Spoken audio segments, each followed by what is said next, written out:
Oke, bismillah kita mulai. Ya beliau memang selain filosof karir utamanya dokter.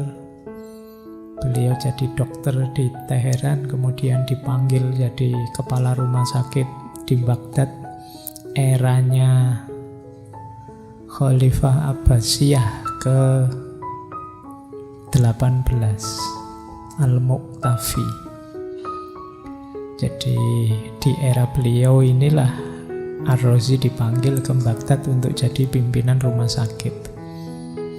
Kemudian beliau setelah meninggalnya Al-Muqtafi kembali lagi ke Teheran. Dan tidak lama kemudian beliau juga meninggal. Oke, terbayang ya, era Abbasiyah tetap dikenal sebagai era yang punya keterbukaan berpikir yang tinggi. Orang sering menyebut itu era-era ketika Islam mengalami zaman keemasannya. Filsafat dapat dikatakan lahir dan memuncak di era ini. Meskipun era-era awal itu para filosof masih mati-matian meyakinkan umat Islam bahwa filsafat itu selaras dengan agama. Itu pun sampai hari ini masih belum sukses. Jadi masih banyak yang menganggap filsafat itu haram. Ya enggak apa-apa, setiap orang kan berhak punya pandangan. Ya nanti kalau masih dianggap haram, kita daftarkan saja sertifikasi halal. Biar aman ya. Baik, bismillah kita mulai. Saya mulai dari sini karena tadi pembukaannya keterbukaan berpikir. Akar dari gagasan-gagasan kontroversial beliau menurut saya di sini. Jadi ketika peradaban Islam mulai terbuka terhadap wawasan-wawasan rasional, khususnya pengaruh filsafat Yunani yang kuat karena terjadi penerjemahan besar-besaran, budaya filsafat lahir, kesadaran untuk berpikir terbuka muncul. Orang mulai sadar betapa ada anugerah yang luar biasa yang diberikan oleh Allah pada manusia, yaitu akal. Ya meskipun nanti di pengembangan gagasan akal ini mungkin karena saking jengkelnya atau gimana, Ar-Razi ini melihat situasi terus sampai bablas bahwa akal itu luar biasa. Ya dengan keluar biasaan akal itu sebenarnya manusia tidak perlu nabi, tidak perlu Al-Quran, asal akalnya sehat itu sudah bisa menemukan kebenaran. Jadi ini titik kontroversinya nanti bermula di sini. Jadi kata beliau, akal itu karunia Tuhan yang paling besar. Kemudian kelebihan keutamaan manusia di atas makhluk lainnya. Makanya kalau ada orang kok anti dengan akal, tidak mau berpikir, ya sebenarnya dia sedang mengingkari nikmat anugerah Allah yang besar. Ya meskipun tidak ekstrim juga, berarti akal saja ya Pak, wahyunya tidak, ya membacanya tidak begitu. Ya semuanya kita syukuri, semuanya adalah bukti cintanya Allah pada kita. Kita ya diberi akal, ya diberi wahyu. Mungkin Allah juga khawatir manusia ini kalau wahyu saja tidak ada yang nonton, bisa sakar PDW cara membaca wahyunya, terus kita dianugerahi nabi juga dan lain sebagainya. Jadi akal itu karunia paling besar dan kelebihan manusia paling utama. Dalam aspek berpikir inilah kita berbeda dengan semua makhluk yang lain.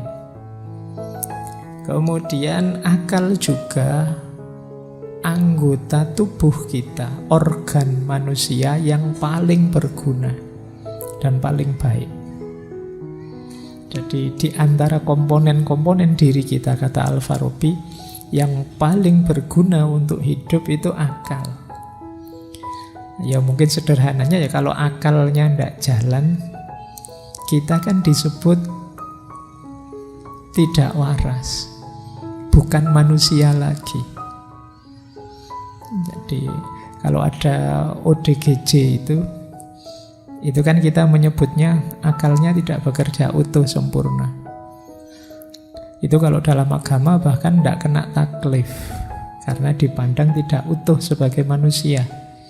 Berarti akal itu komponen yang paling penting, paling berguna untuk hidup. Makanya kan sering saya sindir, hati-hati kalau sudah merasa tidak bisa mikir. Buntu saya Pak, tidak bisa mikir saya Pak. Loh, kamu jangan-jangan bukan manusia lagi sudah. Harus tetap siap dan mau berpikir. Jangan anti dengan akal. Kemudian akal juga memungkinkan manusia untuk mengembangkan diri. Kapan manusia bisa mengembangkan peradaban? Ya ketika orang mau berpikir. Kalau hanya mengalir saja, sudahlah Pak, saya mengalir saja, saya ikut saja ya. Kamu tidak jadi apa-apa, paling hanya follower.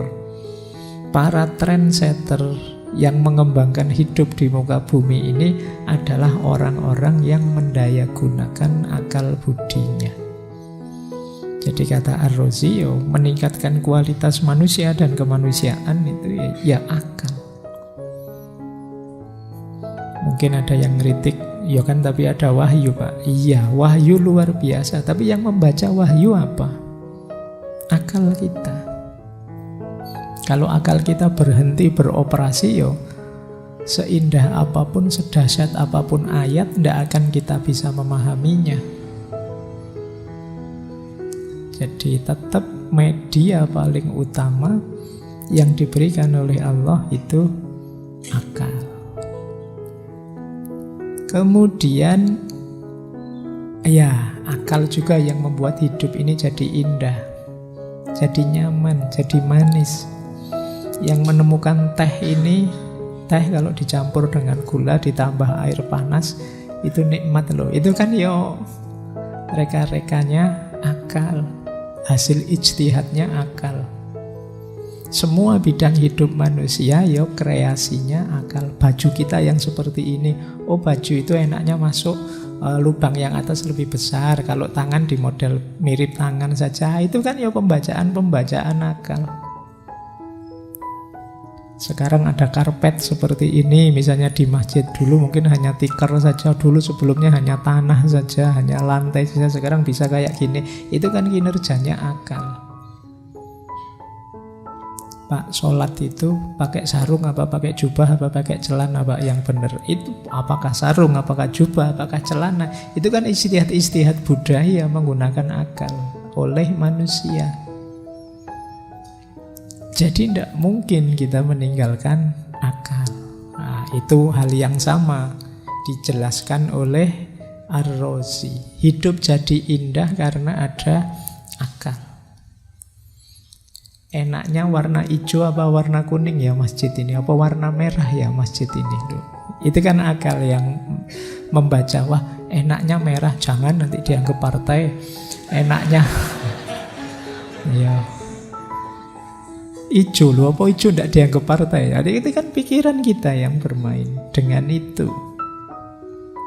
Jadi hidup kita sudut-sudut semuanya didasari oleh kapasitas dan kemampuan akal kita.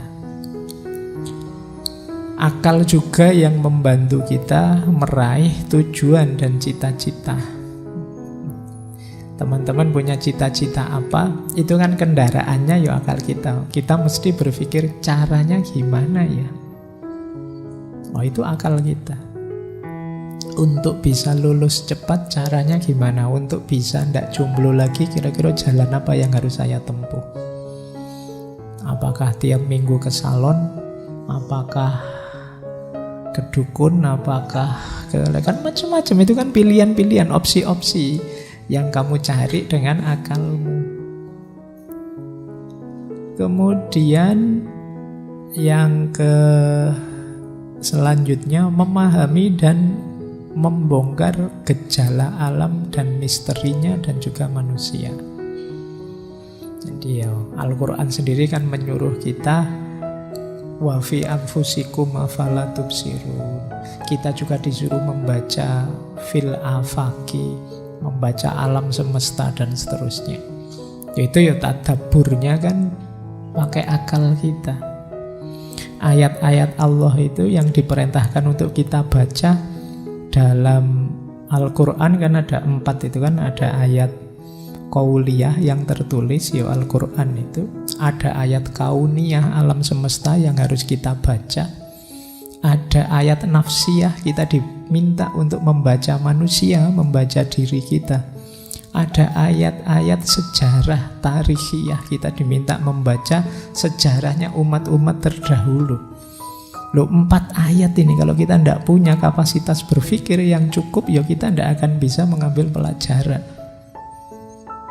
Jadi yang bisa membongkar ini ya akal. Maka jangan meninggalkan akal. Kita bisa memenuhi tanggung jawab sebagai hamba dan khalifah itu ya bekal utamanya akal. Nah, kita lanjut ya. Yang terakhir, akal punya fungsi pengetahuan, ilmu pengetahuan dan teknologi. Yang ini mendukung dan menunjang hidup kita. Kalau ini sudah jelas di kampus-kampus, di sekolah-sekolah itu ya olah akal. Saya tidak bilang akal itu satu-satunya atau puncaknya, tapi akal itu sangat utama. Kalau kata Ar-Razi bahkan paling utama dalam hidupnya manusia. Pak, kan ada hati Pak. Ayo, hati mungkin untuk aspek orientasi hidup dan tujuan. Tapi detail menjalani hidup, mau tidak mau kita harus menggunakan akal. Kita disuruh misalnya oleh agama menutup aurat. Ya mau tidak mau kan kita harus berpikir teknologi yang seperti apa yang membuat saya menutup aurat itu. Kita diminta misalnya mencari air bersih untuk wudhu. Itu kan kita tetap harus berpikir air bersih itu yang seperti apa, cirinya bagaimana dan lain sebagainya. Sholat harus menghadap kiblat loh. Itu kan terus, itu gunanya kompas itu antara lain itu loh, dan lain sebagainya. Oke, zakat itu 2,5%. Itu kan kalau kita tidak bisa matematika, mikir pakai akal, ya puyeng juga mikir 2,5%. Belum warisnya, belum apalagi zakat mal, belum itu kan. Hampir di setiap aspek peribadatan kita perlu kemampuan berpikir yang cukup. Kalau tidak bisa ngitung nanti puyeng loh. Tawaf 7 kali, nanti misalnya habis 1, 2, 3, setelah 3 berapa ya boleh nggak nyampe 7 nanti, atau lebih dari 7. Itu kan hitung-hitungan juga. Oke, baik. Jadi ini nanti jadi basic filsafatnya Ar-Razi. Beliau seorang rasionalis sejati. Bahkan nanti kalau benar gagasan-gagasan beliau yang kontroversial itu sampai di titik bahwa akal bisa mewakili apa yang disampaikan Nabi, apa yang dalam Al-Quran. Asal akal kita sehat saja, kebenaran dan kebaikan pasti bisa kita temukan.